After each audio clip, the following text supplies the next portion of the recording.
রবিবার দেখুন, জানুন সত্য রামায়ণ, যা এখনো কোনো সংবাদ মাধ্যমে প্রচারিত হয়নি। একসময় এই সত্য রামায়ণ আদালতের নির্দেশে নিষিদ্ধ ঘোষিত হয়েছিল, পরে সে নির্দেশ উঠে যায়। কেন? তবে কি আদালত এই সত্য রামায়ণকে মান্যতা দিয়েছিল? দশরথের কি আরও 350 জন স্ত্রী ছিল? ঋষ্যশৃঙ্গ মুনি কি রাম, লক্ষ্মণ, ভরত, শত্রুঘ্নের পিতা? দেবী সরস্বতী কি কৈকেয়ীর দাসী মন্থরা? নারদের অভিশাপেই কি বিষ্ণুর মর্তে রাম হয়ে জন্মগ্রহণ? সীতা কি সম্মতি দিয়ে রাবণের সঙ্গে লঙ্কায় যান? রাম কি লক্ষ্মণকে হত্যা করতে চেয়েছিলেন? এমন অনেক অজানা তথ্য জানতে দেখুন সত্য রামায়ণ দিগদর্শন চ্যানেলে। প্রতি রবিবার রাত 10টায় প্রকাশিত হবে। লগ ইন করুন, সাবস্ক্রাইব, বেল আইকন ছুঁয়ে গ্রাহক হন। Information provided by the speaker, presenter on the IDSC platform is for general information purposes only. All information is provided in good faith. However, we make no representation or warranty of any kind, express or implied, regarding the accuracy, adequacy, validity, reliability, availability, or completeness of this information. আপনারা অনেকেই গাছ পছন্দ করেন। বাগানে, ছাদে কিংবা বাড়ির একটু ছোট জায়গা যদি কোথাও থাকে, সেখানে বিভিন্ন ধরনের গাছ লাগান এবং তার সঙ্গে সঙ্গে অনেকে ঘরেতেও কিন্তু বিভিন্ন ধরনের গাছ লাগান। তার অন্যতম হচ্ছে যেটাকে আমরা বলি মানি প্ল্যান্ট। এখন এই মানি প্ল্যান্ট বিষয়টি কেন তুললাম প্রসঙ্গটা আজকের পর্বের শুরুতে, এটাকে নাকি বলা হয় ক্র্যাসুলা গাছ বা জেট প্ল্যান্ট। এটা শাস্ত্রমতে কুবেরের নাকি প্রিয় গাছ। যাই হোক, কুবের প্রসঙ্গটা কেন নিয়ে এলাম, কেননা আপনাদের কাছে হাজির করছি সেটা হচ্ছে সত্য রামায়ণের 39 নম্বর পর্ব নিয়ে। আপনারা জানেন যে ইতিমধ্যেই আমরা 38টি পর্ব প্রচারিত করেছি, যেখানে দক্ষিণ ভারতের দলিত আন্দোলনের এক মহান নেতা পেরিয়ার ইভি রামাস্বামী, তিনি যে দলিত আন্দোলন করেছিলেন এবং ব্রাহ্মণ্যবাদী সংস্কৃতির বিরুদ্ধে যে লড়াই করেছিলেন, সেখানে তিনি লক্ষ্য করেছিলেন যে রামায়ণ বলে যে তথাকথিত মহাকাব্য বলা হচ্ছে, সেটি ব্রাহ্মণ্যবাদীরা তৈরি করেছিল এই দলিত এবং পিছিয়ে থাকা মানুষদের ওপর ব্রাহ্মণ্যবাদী একটি ব্যবস্থাকে চাপিয়ে দেওয়ার জন্য। তাই তার প্রথম প্রতিবাদের জায়গা থেকে তিনি কিন্তু সারা পৃথিবী থেকে প্রায় 300টি রামায়ণ জোগাড় করেছেন।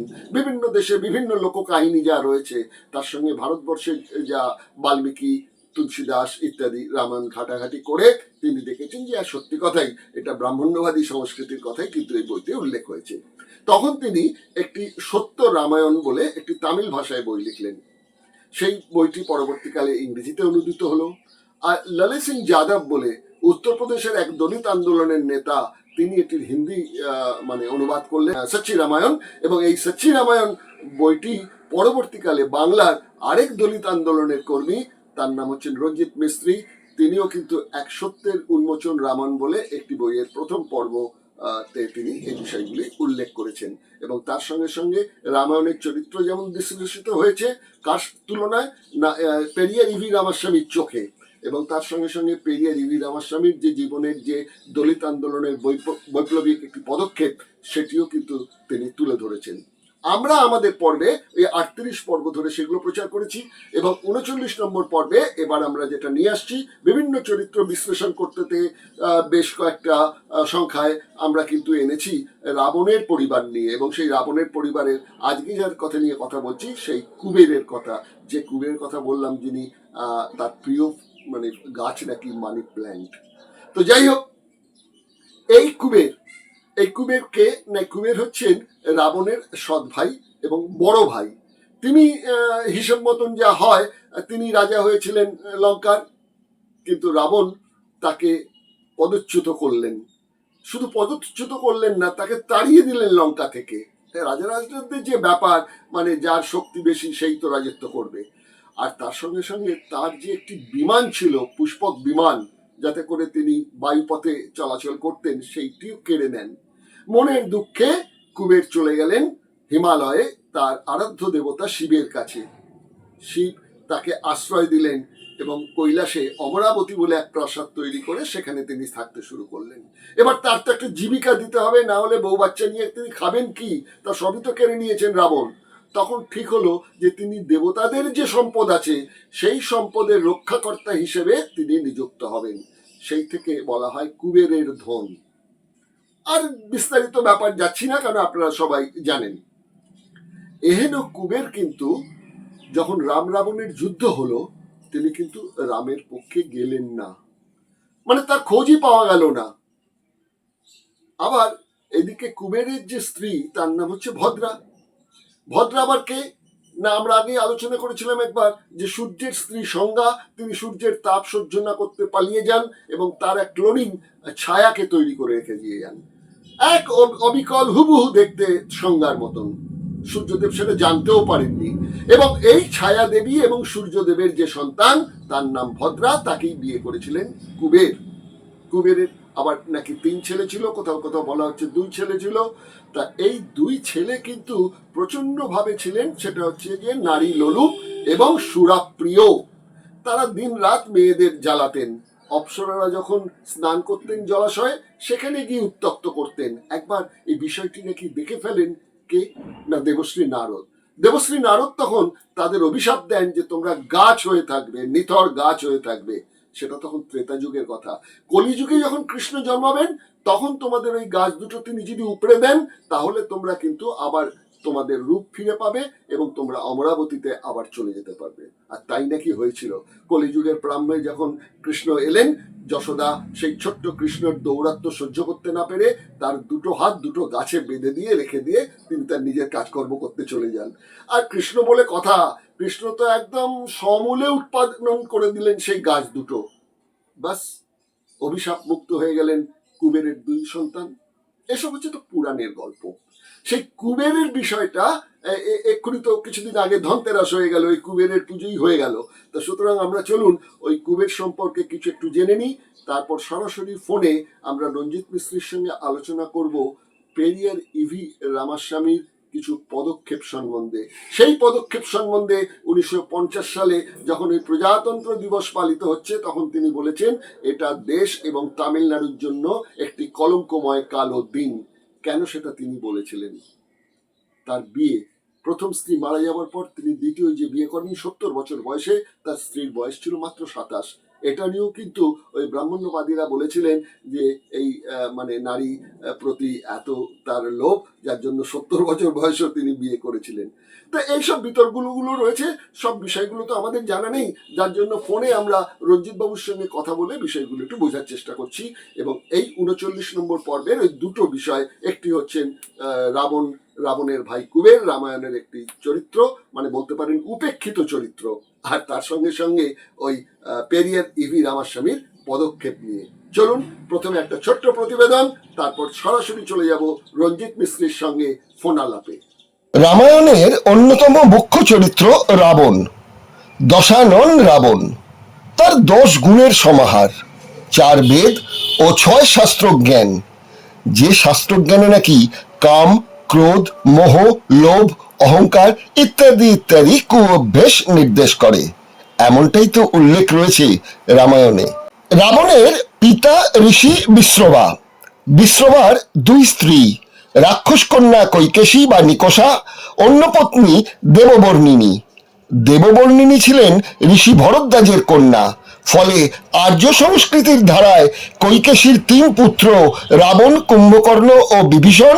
এদের মধ্যে বিভীষণ যেহেতু রামচন্দ্রের বশ্যতা মেনে নেন, তাই তিনি সৎ, আর বাকি 2 জন হয়ে গেলেন ভিলেন এবং অসৎ রাক্ষস।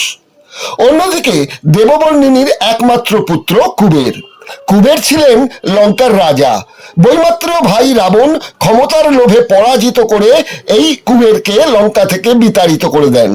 কুবের পরিবার সহ আশ্রয় নেন তার আরাধ্য দেবতা শিবের কাছে। কৈলাসে শিব তার নিজের নগরীর পাশে অমরাবতী নগর তৈরির অনুমতি দেন। সেই থেকে কুবের অমরাবতীতেই বাস করেন তার পরিবার সহ। রাজ্যপাটহীন রাজা দেবতাদের সম্পদ রক্ষার ভার পান। কুবেরের বাহন কোথাও বলা হয়েছে বেজি, কোথাও বা বন্য শূকর, আর কোথাও বা বলা হয়েছে হাতি, আর কোথাও বা বলা হয়েছে মানুষ। হিন্দু পুরাণে তাকে উত্তর দিকের লোকপাল বলা হয়েছে। কুবেরের স্ত্রী সূর্য ও সংজ্ঞার যে ক্লোনিং, সেই ছায়া দেবীর কন্যা অর্থাৎ সূর্যদেবের জামাই কুবের এবং ওই ছায়ার কন্যা হচ্ছে ভদ্রা। কুবেরের দেহ খর্বাকৃতি, গায়ের রং পদ্মপাতার মতন, পেট ভুঁড়িযুক্ত, পা 3টি, দাঁত 8টি, চক্ষু 1টি, তবে অলঙ্কারে ভূষিত। এহেন চেহারার জামাইকে কেন পছন্দ করলেন সূর্যদেব, সেটা একমাত্র তিনিই বলতে পারেন। কুবেরের হাতে গদা, ডালিম এবং ধনভাণ্ড। এই কুবের চরিত্র নির্মাণে যে হিন্দু পুরাণবিদরা ব্রজযানী বৌদ্ধদের লাফিং বুদ্ধকে স্রেফ টুকেছেন সে কথা বলাই যায়। মজার কথা, কুবের শব্দের অর্থ কিন্তু বিকৃতাঙ্গ। বৌদ্ধ শাস্ত্রে কুবের বৈশ্রবণ নামে পরিচিত, যার অর্থ উত্তর পৃথিবীর রক্ষক। পুরাণে কুবেরের 3 পুত্রের কথা বলা হয়েছে, নলকুবের, মণিগ্রীব ও ময়ূরাজা, এবং এক কন্যা মীনাক্ষী। তবে বেশিরভাগ ক্ষেত্রেই তার 2 পুত্রের কথা বলা হয়েছে। এই 2 পুত্র জলাশয়ে স্নানরতা অপ্সরাদের ইফটিজিং করেন এবং নারী সুরার প্রতি তাদের যে আসক্তি, তার জন্য দেবশ্রী নারদের অভিশাপে তারা 2টি গাছে পরিণত হন। এসব সেই ত্রেতা যুগের কথা। কলিযুগে বালক কৃষ্ণের দৌরাত্মে অতিষ্ঠ ধাত্রীমা যশোদা 2টি গাছে বেঁধে রাখেন। কৃষ্ণ সেই গাছ উপড়ে বন্ধন মুক্ত হন, ফলে কুবেরের 2 পুত্র শাপমুক্ত হন। রাম রাবণের যুদ্ধে কুবেরের স্বাভাবিকভাবে উচিত ছিল রামের পক্ষ নেওয়া, কিন্তু রামায়ণে তার কোনো ভূমিকাই দেখা যায়নি। যুক্তির বিচারে তাই কি রামচন্দ্র কুবেরকে তার রাজত্ব ফিরিয়ে না দিয়ে বিভীষণকে রাবণ হত্যার পর লঙ্কার রাজা করলেন? রাবণের স্ত্রী যেন বিদ্রোহের কারণ না হন, তাই রাবণের স্ত্রী মন্দোদরীর সঙ্গে বিয়ে দিয়ে দিলেন বিভীষণের। এরপর রাম যখন পরবর্তী সময় অশ্বমেধ যজ্ঞ করলেন, বিভীষণকে কিন্তু আমন্ত্রণ জানালেনই না। হ্যালো, রঞ্জিত বাবু, আমি দিগদর্শন থেকে সুজিত বলছি। হ্যাঁ বলুন, নমস্কার। নমস্কার। আবার একটি সপ্তাহ কেটে গেল। আমরা প্রতিবারের মতন প্রতি সপ্তাহে একটি করে পর্ব আনছি। সেটা হচ্ছে দক্ষিণ ভারতের পেরিয়ার ইভি রামাস্বামীর ওপর আপনি যে বইটি লিখেছেন, এক সত্যের উন্মোচন রামায়ণ, সেই বিষয়টি নিয়ে। তা এর 2টি আঙ্গিক থাকে, প্রত্যেকবারই থাকে। যারা নতুন দর্শক এসছেন তাদের কাছেও জানিয়ে রাখি, সেটা হচ্ছে একটা আঙ্গিক থাকে রামায়ণের চরিত্র বিশ্লেষণ করি আমরা, আর তার সঙ্গে সঙ্গে পেরিয়ার ইভি রামাস্বামীর যে দলিত আন্দোলন এবং আত্মসম্মান বোধের যে আন্দোলন, সেই আন্দোলনের পরিপ্রেক্ষিতে একটু স্মৃতিচারণ করি এবং সেগুলো বিশ্লেষণও করি। এবারের বিষয় আমাদের, যেহেতু রাবণের পরিবার নিয়ে কথা হচ্ছে বেশ কয়েকটি পর্ব ধরে, রাবণের অন্যতম ভাই কুবেরকে নিয়ে আমরা কুবেরের যা ইতিহাস, মানে ইতিহাস বলবো না, যা ম্যাথোলজি পাচ্ছি আর কি, পৌরাণিক কাহিনী, তাতে বলা হচ্ছে যে কুবেরই ছিলেন বড় ভাই এবং তারই ছিল শ্রীলঙ্কার অধিকার। তাকে ক্ষমতার জন্য ক্ষমতাচ্যুত করলেন রাবণ, এবং শুধু তাই নয়, তার সঙ্গে সঙ্গে তার যে একটি অপূর্ব পুষ্পক বিমান ছিল যেটা আকাশপথে তিনি চলাচল করতেন, সেটিও কেড়ে নেন। এবং কুবের তারপর যেহেতু শিবের ভক্ত, চলে গেলেন কৈলাসে, তার কাছে গিয়ে আশ্রয় প্রার্থী হলেন। আশ্রয় প্রার্থী হওয়ার পর জানি না কোনো রকমভাবে বহিরাগত হিসেবে ট্রিটমেন্ট হয়তো করেননি, যেহেতু তার পদতলে বসেছিলেন শিবের। শিব তাকে সেখানে অমরাবতী রাজ্য তৈরির একটা অনুমতি দিয়ে দিলেন। খুব ভালো কথা, এই পর্যন্ত তো গেল। এবার এই কুবের চরিত্র, এটাকে কিন্তু এই কিছুদিন আগেই ধনতেরাস একটি পর্ব হয়ে গেল, সেখানে এই কুবেরের পুজোর একটি আরাধনা হলো। কিন্তু পুরাণবিদ বিশিষ্ট অধ্যাপক নৃসিংহপ্রসাদ ভাদুরী বলছেন যে ধনতেরাসের সঙ্গে কুবেরের সম্পর্ক জড়িয়ে দেওয়ার কোনো বিষয় নেই, কোনো শাস্ত্রে এগুলো লিখিত নেই। আবার আরেক দিক থেকে বৌদ্ধ সাহিত্যেও কুবেরকে পাচ্ছি, এবং দেখবেন যে কুবেরের যে খর্বাকৃতি, পেট মোটা চেহারা, তার সঙ্গে লাফিং বুদ্ধেরও একটা সামঞ্জস্য পাচ্ছি। তার মানে এক্ষেত্রেও এক্ষেত্রেও কি একদম ওই হিন্দু ব্রাহ্মণ্যবাদীরা স্রেফ টুকলি করে দিয়েছেন? হ্যাঁ, এইটাই আমি বলতে চাইছি যে কুবেরকে ধন কুবের বলা হয়। এখনো দেখবেন অনেক ইসেকে বলা হয়, ধনপতিকে বলা হয় যে এই যে কুবের, ধন কুবের হয়ে গেছে, সেটা থেকে এসছে।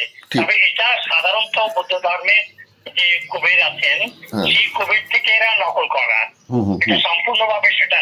আমি কিছুদিন আগে একটা বিষয় দেখেছি যে বুদ্ধ ধর্ম মানে সে বৌদ্ধ সংস্কৃতিতেও এই বুদ্ধের যে প্রচলন, মানে সে কুবেরের প্রচলন সেটা আছে, আর সেটার সঙ্গে এটাকে যুক্ত করার একটা পরিকল্পনা করেছিলেন এবং সেটা খানিকটা সফল হলেও এই যে ধনটার বলছেন সত্যি তার সঙ্গে এই কুবেরের কোনো সম্পর্ক নেই, এটা একেবারে বাস্তব।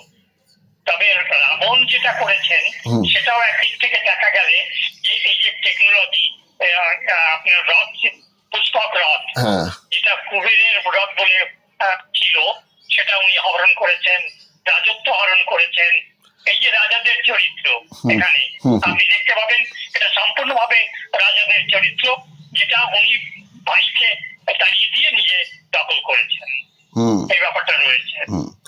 আর এই যে ব্যাখ্যা করে এটা প্রমাণ করে মানে করতে চেষ্টা করেছেন, এবং বাস্তবেও তাই যে কুবের সঙ্গে না ধনতেরাসের সম্পর্ক আছে, আবার কুবের বুদ্ধ ধর্ম, বুদ্ধের ক্ষেত্রে কাহিনী থেকেও এখানে এসে রয়েছে এবং সেগুলোকে নকল করেছে ব্রাহ্মণিক সমাজ। তাহলে তো একদিক দিয়ে বলতে হয় যে ব্রাহ্মণ সমাজ বৌদ্ধদের বিতাড়ন যখন করলো, তারপর যে অংশটি আত্মসমর্পণ করলো, তারাই তো ব্রাহ্মণদের হয়ে, যেহেতু তারা পণ্ডিত ছিলেন এবং তারা তো ব্রাহ্মণদের অনেক উপকার করেছেন এই হীনযানী সম্প্রদায় এই দেবতা সৃষ্টির প্রথম রূপরেখা তৈরি করে।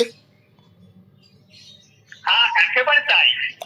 আমি এই হাবিবের একটা বই পড়ছিলাম, এই বুদ্ধ ধর্মের মৌর্য বংশের ইরফান হাবিব বইটা পড়তাম আমি বুদ্ধ ধর্মের ইতিহাসের উপরে, মৌর্য যুগের ইতিহাসের উপরে। অসম্ভব ভাবে পুরো ভারতবর্ষের সমস্ত সংস্কৃতির তীর্থস্থান বলা চলে অশোকের সময়। আর অশোককে নকল করতে গিয়ে এই যে রামায়ণ, মহাভারত, এইগুলাকে দিয়ে অশোককে ডিমিনাইজ করার যে চেষ্টা, ওকে আলাদা করার চেষ্টা, সেটা বিভিন্ন ভাবে চলেছে এবং এটা একেবারে মানে সুস্পষ্ট ভাবে এবং খুব চক্রান্তমূলক ভাবে এটাকে প্রদর্শন করার চেষ্টা করেছে ব্রাহ্মণিক সমাজ, এবং সেটাই এটার একটা রূপান্তর মাত্র, যেটা বৌদ্ধ ধর্ম থেকে এসেছে। আচ্ছা, এটা রামায়ণ যিনি বা যারাই রচনা করে থাকুক, প্রাথমিকভাবে একটা মজার জিনিস পাচ্ছি, সেটা পাচ্ছি যে এই কুবেরের স্ত্রীর নাম ভদ্রা, তিনি আবার সূর্য এবং সূর্যের যিনি দ্বিতীয় স্ত্রী মানে সংজ্ঞার যিনি ক্লোনিং, আমরা ক্লোনিং শব্দটাই ব্যবহার করছি, তো তার নাম হচ্ছে গিয়ে ছায়া, তাদের কন্যা হচ্ছে ভদ্রা। তাহলে প্রশ্ন যে যদি সূর্যের কন্যা হয়ে থাকেন এই কুবেরের স্ত্রী, তাহলে আমরা দেখতে পাচ্ছি যে রাবণের যে রাশিচক্র রচনা করা হয়েছে সেখানে বলা হয়েছে সূর্য তার সহায়ক, যার জন্য তিনি প্রবল বলশালী ছিলেন। তাহলে তার জামাইকে যে তাড়িয়ে দিল, তার ওপর মানে রাবণের কথা বলছি, জামাইকে যে তাড়িয়ে দিল কুবেরকে, তার সেই রাবণের ওপর কি করে আশীর্বাদের হাত সূর্য রাখেন? মানে এখানে লজিক তো কিছু খুঁজে পাচ্ছি না। লজিক হচ্ছে একটাই, যে ক্ষমতায় আসে তার উপরে তাকে আকর্ষণ করা।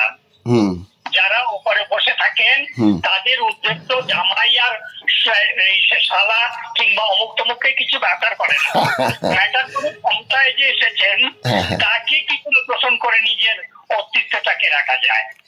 এটা একেবারে আদিম কাল থেকে আজ পর্যন্ত আপনি একটাই ধারা পাবেন। ঠিক ঠিক ঠিক ঠিক। আরেকটি তথ্য পাচ্ছি আমরা, সেটা রামায়ণ থেকেই, যে এই কুবেরের 3 পুত্র 1 কন্যা, নলকুবের, মণিগ্রীব, ময়ূরাজ এবং মীনাক্ষী। তো এই নলকুবের, মণিগ্রীব এবং ময়ূরাজের কথা বলা হচ্ছে এরা প্রচণ্ড পরিমাণে নারী মানে লোভী এবং সুরা প্রিয়।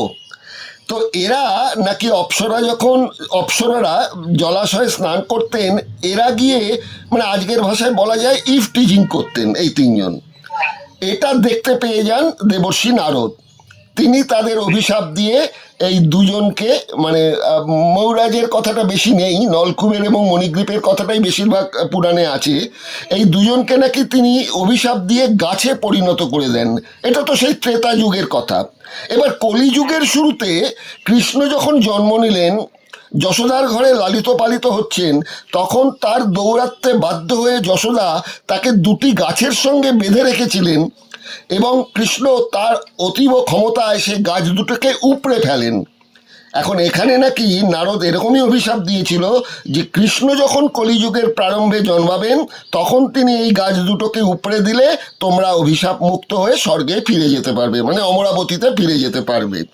তাহলে যারা ইপটিজিংয়ের জন্য নারদের হাতে অভিশাপ পেয়ে তারা যখন মানে শাস্তি পেলেন, তা এই ইপটিজিংয়ের জন্য যারা শাস্তি পেয়েছে তাদের কৃষ্ণ এসে মুক্ত করে দিলেন। আর যে কৃষ্ণের নিজের টিচিং এর ইতিহাস একটা বড় রকমের রয়েছে। ঠিক ঠিক ঠিক গোপীকে নিয়ে ঠিক। যে টিচিং তিনি করতেন হ্যাঁ। সেটা একেবারে ধার্মিক ভাবে প্রচলিত করা হয়েছে, ঠিক। সেটাও তো এক ধরনের প্রায়। ঠিক ঠিক। তো এই কুবেরকে কিন্তু আমরা এই রাম রাবণের যুদ্ধে, এটা লজিক্যালি আমরা আশা করতে পারি, যেহেতু বিতাড়িত হয়েছেন রাবণের হাতে, ওনার তো রামের হয়ে যুদ্ধ করার কথা ছিল, কিন্তু যুদ্ধে কুবের চরিত্রের তো কোনো উল্লেখ নেই। না, কুবের এখানে মাঝখানে আর তারপরে ছিলেনই না। হ্যাঁ সে একেবারে হিমালয় পর্বতে গিয়া কিংবা ওখানে গিয়া নিজের সুখ সুবিধায় রাজত্ব করেছেন কিংবা থেকেছেন। একটা রাজত্ব দিয়ে দিয়েছেন শিব, সেটাকে নিয়ে তিনি ব্যস্ত থেকেছেন। তার এখানে প্রশ্নই এখানে আসার কোনো ইতিহাসই নেই তার। ঠিক। আচ্ছা, তাই যদি হয় তাহলে রামচন্দ্র যে রাবণ বধের পর বিভীষণকে রাজা করে দিলেন লঙ্কায়, এমনকি রাবণের স্ত্রী মন্দোদরীর সঙ্গে বিয়েটাও দিয়ে দিলেন, উচিত মতো তো রামের উচিত ছিল সেটা হচ্ছে কুবেরের যেহেতু রাজ্য ছিল, কুবেরকে ফিরে নিয়ে এসে লঙ্কায় রাজা করিয়ে দেওয়া। রাম সেটা করলেন না কেন, এটা আপনার কি মনে হয়? আমার যেটা মনে হয়েছে সেটা হচ্ছে যেহেতু রামের পক্ষে কুবের এসে লড়াই করেননি, তাই রামও প্রয়োজন মনে করেননি যে কুবেরকে নিয়ম মতন বড় ছেলে হিসেবে তার রাজত্ব ফিরিয়ে দেওয়ার কথাটা চিন্তা করে তিনি তার যে চাটুকার ছিলেন বিভীষণ, সে বিভীষণের হাতেই রাজত্ব তুলে দিলেন। দেখুন, কাহিনীর একটা পর্ব, সে পর্বটা হচ্ছে বিভীষণ আর রাম আর লক্ষ্মণ আর এই পর্ব। আর সেখানে কুবের একটা ইতিহাসের পর্ব, সেটা ওই রামের রাবণের ওই ক্ষমতা দখলের ইতিহাসের পরের থেকে তাকে সেখান থেকে একদম বিলুপ্ত করে দেওয়া হয়েছে। আমার মতে শ্রুতিতে এই যে ব্যাপারটা, এই ব্যাপারটা শ্রুতিতে মিশের কাছে, বাল্মীকির কাছেও খুব একটা স্পষ্টভাবে আসেনি। আর থাকার ফলে সেটাকে ওই আলাদা অবস্থায় রয়ে গেছে, তার সঙ্গে এটাকে যুক্ত করার মতো মানে অবস্থা কিংবা সেটা খুব একটা ছিল না। এটা পৌরাণিক ইতিহাসে পরে সেটাকে যুক্ত করে আবার একটু নতুন করে বর্ণনা করা হয়েছে। আমার মনে হয় এটাই এর সারমর্ম। এবং পরবর্তীকালে তো কুবেরকে আমাদের বাংলায় তো কোনোদিনই কুবেরের সেরকম পুজো টুজো হয়নি। তো এইবার এই ধনতেরাস আসার পর এটা কর্পোরেট সেক্টরের মানে বদান্যতায় বাঙালির ঘরে এখন এই ধনতেরাস পর্বটাও ঢুকে পড়লো। ধর্মটাই তো কর্পোরেটের হাত থেকে এসেছে সব পৃথিবীর প্রথম ইতিহাস থেকে আজ পর্যন্ত। আপনি দেখবেন পুরা কর্পোরেট, আজকে যে নতুন নাম হয়েছে সেটা ছেড়ে দিলাম, কিন্তু সব বাণিজ্যিক সম্প্রদায় এই ধর্মটাকে তার নিজের যে মতো করে তৈরি করে মানুষের মধ্যে তার শোষণের রাস্তাটাকে প্রশস্ত করেছে। এটাই ঘটনা, আজকেও তাই। ঠিক ঠিক। যাই হোক, আমরা রামায়ণ পর্বে এই যে কুবের নিয়ে আলোচনা করলাম, এটা এখানেই ইতি টানছি। ফিরে আসতে চাইছি আজকের ভারতবর্ষের দিকে তাকিয়ে এই দলিত আন্দোলনের যিনি মহান নেতা পেরিয়ার ইভি রামাস্বামী, তার প্রসঙ্গে আসতে চাইছি। তার প্রথম স্ত্রীর মৃত্যুর পর তিনি দ্বিতীয় যে মেয়েটিকে বিয়ে করলেন, বয়সে নাকি তার থেকে অনেক কম ছিল। এই নিয়ে যারা পেরিয়ার বিরোধী ব্রাহ্মণ্য সম্প্রদায় মানুষজন নানান রকম বিতর্কিত কথা বলেন এবং বলেন যে যৌন তাড়নার জন্যই নাকি আমাদের পেরিয়ার ইভি রামাস্বামী এরকম একটি অল্প বয়স্ক একটি মেয়েকে দ্বিতীয়বার আবার বিয়ে করলেন। এই বিতর্কের বিষয়টা আপনি কিভাবে দেখছেন? দেখুন, একটা কথা তখন পেরিয়ারও বারবার এটা উল্লেখ করেছেন, নারী স্বাধীনতার ক্ষেত্রে যে অবস্থাটা দাঁড়িয়েছে সেটা একটা জায়গায়, আমি যতদূর জানি তিনি বিধবা ছিলেন, যাকে তিনি পরবর্তীকালে বিয়ে করেছেন। 27 বছর বয়স ছিল, উনি 70 বছরের ছিলেন।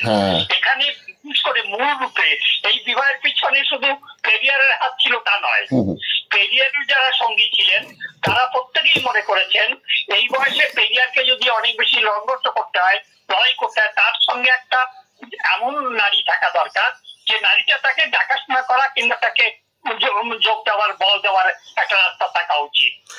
করে তাকে এটা করেছেন, যেটাকে বলা হয় যে নারী হন স্বামীদের মানে উৎসাহদাতা, প্রেরণাদাতা। মানে নারী পুরুষের যে মিলন আর সেটা থেকে যে সংঘর্ষের রাস্তা তৈরি করা, সেটার একটা জায়গা মাত্র এটা পরবর্তীকালে অবশ্য এই যারা বিরোধিতা করেছেন, জাতীয় পার্টি কিংবা গাজাগমের যেটা বিরোধিতা করেছেন, পরবর্তীকালে তারাই আবার তাকে বলে টেনে নিয়েছেন। এটা আপনি দেখুন, ব্রাহ্মণিকের এক সময় করেছে, আলোচনা করেছে, পরবর্তীকালে সেই তামিলনাড়ুর মানুষরা তাকেই আইকনিক হিসাবে আজও ইউজ করে যাচ্ছে। মানে সবই তাহলে ভোটেরও লাগিয়া বিচারিতা। কিন্তু পেরিয়ারের যে উদ্দেশ্য ছিল তাদের সঙ্গীদের, শিষ্যদের যেটা উদ্দেশ্য ছিল সেটা এটা, এবং নিশ্চিত ভাবে পেরিয়ারের কোনোদিন তার জীবনে এই ধরনের তার কোন নারীর সম্পর্কে তার কোন রকম কোন নেই, দুর্বলতা নেই, সেটা কিন্তু বারবার প্রমাণিত হয়েছে। ঠিক ঠিক। এবার আমি চলে যাচ্ছি, সময়সীমা ফুরিয়ে এসছে, শেষ প্রশ্নে। সেটা হচ্ছে যে 1950-এর ওই 26শে জানুয়ারি, যেটিকে তখনকার দিনে প্রজাতন্ত্র, এখন বলা হয় সাধারণতন্ত্র, ওই ব্যাপারটা গুলিয়ে আছে, প্রজাতন্ত্র আর সাধারণতন্ত্র, কোথাও প্রজাতন্ত্র লেখা হচ্ছে। মানে যখন দেখবেন খবরের কাগজে ওই দিন বিজ্ঞাপনগুলো বেরোয়, সরকারি বিজ্ঞাপন, কোনো সরকারি বিজ্ঞাপনে প্রজাতন্ত্র দিবস বলা হয়, কোনো সংবাদপত্রে সাধারণতন্ত্র দিবস বলা হয়, কিন্তু দুটোর মধ্যে তো পার্থক্য অনেকটাই।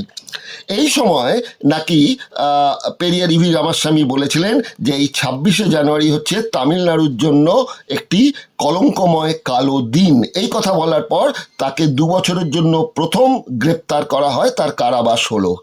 এই প্রসঙ্গটা যদি একটু বলেন।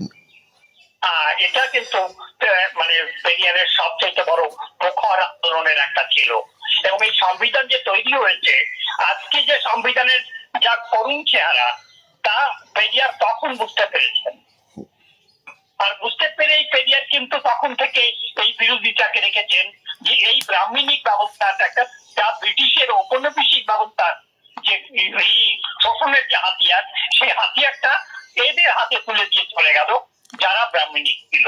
কারণ ব্রাহ্মণিকরা খুব, আর বিশেষ করে গান্ধীকে যেমন যেভাবে এখানে নিয়ে এসে হেরাম করে গান্ধীকে মানে এখানে করেছে, এবং এই জাতিসত্তার সবচেয়ে বড় করুণ চেহারা তৈরি করেছেন, এবং যত রকমের, চাই কমিউনিস্ট হোক, চাই মানে আদিবাসী কিংবা এদের যে লড়াই হোক, সেই লড়াইটাকে, এবং ভগৎ সিংদের যে লড়াইটা ছিল, সেই লড়াইটাকে কাজ করার জন্য এরা এই ঔপনিবেশিক শক্তি আর এখানকার ব্রাহ্মণিকরা একসঙ্গে এটা করেছেন। এইটা প্রথম যিনি বুঝতে পেরেছিলেন, তিনি কিন্তু নয়, মানে আম্বেদকরও নয়, তিনি একমাত্র পেরিয়ার। আম্বেদকর, পেরিয়ার, আম্বেদকর আর বাকি যোগেন মন্ডল, এরা সবাই মিলে ভারতবর্ষের নতুন আন্দোলন করতেন, তার নতুন চেহারা হতো। এরা কিন্তু করেননি, এরা একসঙ্গে আসেননি। সেই দিক থেকে আপনি ব্রাহ্মণিকদের দেখুন, ব্রাহ্মণিকরা কিন্তু একটা প্ল্যাটফর্মে রয়েছে। ঠিক ঠিক ঠিক, দেখেছেন লক্ষ্য করে? আজও তাই, আজও তাই, ঠিক, আজও 7-8 দলের সমস্ত ব্রাহ্মণিকরা। কিন্তু সেই হিসাবে আপনি দেখুন, পেরিয়ারবাদী, অমুকবাদী, মার্কসবাদী, রুড়িবাদী, আম্বেদকরবাদী, কিভাবে এটা হয়েছে? তা- রিসেন্টলি একটা এসেছে, সেটা হচ্ছে বলছে যে এই যে কাশিরাম যে হুম একেও প্লান্টেড করেছে আরএসএসরা, হুম হুম হুম হুম আর যে প্লান্টেড করেছে হুম হুম যেমন আন্না হাজারেকে প্লান্টেড করেছে। হ্যাঁ ষড়যন্ত্র কত বড় হতে পারে, ব্রাহ্মণিকা করতে পারে, হ্যাঁ। এই চরিত্রগুলো করতে পারবে না। মানে এটা যুগ যুগ ধরে হয়ে আসছে। হুম হুম আছে। মানে এই আম্বেদকর যখন বুঝতে পারলেন সেটা অনেক পরে, পেরিয়ার বোঝার অনেক পরে তিনি বুঝলেন যে এই সংবিধানটা ব্রাহ্মণ্যবাদীরা কিভাবে তাদের নিজেদের পক্ষে নিয়ে যাচ্ছে, এবং সেটা বুঝেই বোধহয় তিনি রাজ্যসভায় দাঁড়িয়ে বলেছিলেন যে ভবিষ্যতে আমাকে হয়তো এই সংবিধান যেমনভাবে আমি মনুস্মৃতি পুড়িয়েছি ঠিক তেমনভাবে আমাকে হয়তো এই সংবিধানটাও পোড়াতে হতে পারে, এরকম একটি কথা বলেছিলেন। হুম হুম স্পষ্ট ভাষায় বলেছে যে কংগ্রেস আমাকে ইউজ করেছে, হুম আমি সুযোগ পেলে সংবিধান জানিয়ে দেবো। হুম হুম হুম একটা চিঠিতে বলছে। হুম তবে এরা পেরিয়ার কি করে ভুল করেছিল? ঠিক পেরিয়ার কি ভুল করেছিলেন? ঠিক ঠিক ভাবুন তো আপনি ব্যাপারটা। হুম এবং পরিষ্কার দেখতে পাচ্ছি কংগ্রেসের মধ্যে কংগ্রেসের মধ্যে যার জন্য সেই সময় দেখতে পাচ্ছি পরবর্তীকালে যারা আরএসএস এর নেতৃত্বে এলেন তারা সবেই কংগ্রেসের মধ্যে ছিল, এবং কিছুদিন আগেও রাহুল গান্ধী নিজে স্বীকার করেছেন যে কংগ্রেসের মধ্যে বহু আরএসএস পন্থীরা লুকিয়ে আছেন। আজকেও হুম আজকেও আপনি এই ইলেকশন, বিহার ইলেকশনের প্যাটার্ন দেখুন, হুম তাতেও রাহুল গান্ধীকে লড়তে হচ্ছে যে কংগ্রেসের প্যাটার্নের বিরুদ্ধে, এখন ওই সেই ব্রাহ্মণিক প্যাটার্নের বিরুদ্ধে। কেন কংগ্রেসের এখনো একটা বড় অংশ যারা রাহুল গান্ধীকে ঠিক মতো মেনে নিতে পারছে না, হ্যাঁ চুপ করে আছে কিন্তু মেনে নিতে পারছে না, তারা ভিতরে ভিতরে এখন ষড়যন্ত্র করে যাচ্ছে, যাদেরকে আজকের দিনে স্লিপার সেল বলছে। ঠিক ঠিক যাই হোক রঞ্জিত বাবু, আপনাকে অশেষ ধন্যবাদ। আমাদের আপনি সময় দিয়ে রাবণের যে পরিবারের অন্যতম কুবের সে সম্বন্ধে একটি দৃষ্টিপাত আপনি আমাদের দিয়ে সাহায্য করলেন, তার সঙ্গে সঙ্গে পেরিয়ার ইভি রামাস্বামীর যে পদক্ষেপগুলো ছিল সেগুলো সুন্দরভাবে বিশ্লেষণ করলেন। আশা করি আমাদের দর্শকদের কাছে বিষয়গুলো ক্রমশ প্রতিষ্ঠিত হতে যাচ্ছে এবং পরিষ্কার হয়ে যাচ্ছে ছবিটা। আমরা আগামী সপ্তাহে 40তম পর্ব নিয়ে আবার আপনার সামনে হাজির হব। আমি আপনাকে একটা খবর দিচ্ছি, সেটা হচ্ছে আমার দ্বিতীয় সংস্করণ বেরিয়েছে রামায়ণের সত্যের উন্মোচনের। আচ্ছা, তো সুখবর। হুম হুম তাতে আমি একজন মানুষকে মানে সংযুক্ত করেছি, যে হচ্ছে ললিত যাদব। হ্যাঁ ঠিক ঠিক ঠিক যার জন্য এই রামায়ণ ভারতবর্ষের পটভূমিতে আমাদের এই পর্যন্ত পৌঁছালো। আমি সেই লোকটা মানুষটাকে যদি শ্রদ্ধা না জানাই, নিশ্চয়ই অন্যায় হবে, অন্যায় হবে। আমি একটা স্পেশাল করতে বলবো ললিত সিং যাদবকে। হ্যাঁ নিশ্চয়ই নিশ্চয়ই অনুরোধ রইল। হ্যাঁ নিশ্চয়ই। লালন সিং এর তো জন্মদিন সেপ্টেম্বর মাসে হয়ে গেল। ঠিক আছে, আমরা এই পরবর্তী পর্বগুলোতে যখন আলোচনায় আসব তখন কি করে এই দক্ষিণ ভারতের বিষয়টিকে সারা ভারতবর্ষে উত্তর ভারতে নিয়ে এসে সেটি হিন্দিতে করে তারপর সেটিকে যখন নিষিদ্ধ ঘোষণা হলো তার সঙ্গে আইনি লড়াই করে কি করে পেরিয়ার ইভি রামাস্বামীর বক্তব্যকে প্রতিষ্ঠিত করলেন, একটা বিরাট বড় কাজ করেছেন ললিত সিং যাদব। তাকে নিয়ে আগামী সপ্তাহে আমরা একটুখানি আলোচনা করব। তাতে বহুজনবাদীদের যে মানে ভূমিকা, মানে নক্কারজনক ভূমিকা, সেটাও আপনি তুলে ধরবেন। একদম নিশ্চয়ই আপনি বলবেন, এগুলো আমরা আগামী সপ্তাহের জন্য এটা রাখছি। ধন্যবাদ। তাহলে রঞ্জিত বাবু, আজকের পর্ব এখানেই শেষ করি। ধন্যবাদ, অনেক অনেক ধন্যবাদ আপনাকে। নমস্কার।